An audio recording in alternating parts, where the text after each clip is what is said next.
You ever had that grumbling attack? You know what I'm talking about? Where for me, I'm driving my car and suddenly the check engine light turns on and it's an old car and I'm just like, I stinking car. Why do I got this car? I need a better car. Or maybe you're working on your house and as you're trying to fix it, something else breaks and you're grumbling like, it's car. I need the better house and right.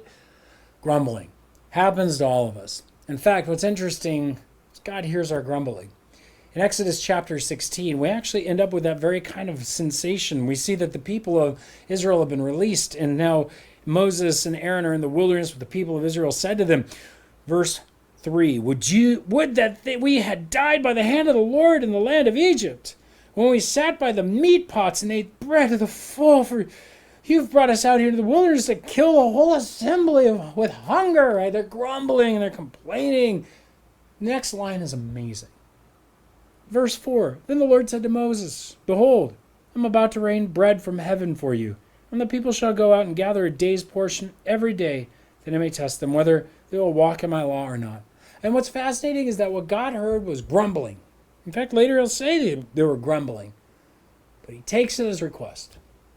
God is so patient, he's so gracious with us today, that he can even hear your grumbling and give you what you need.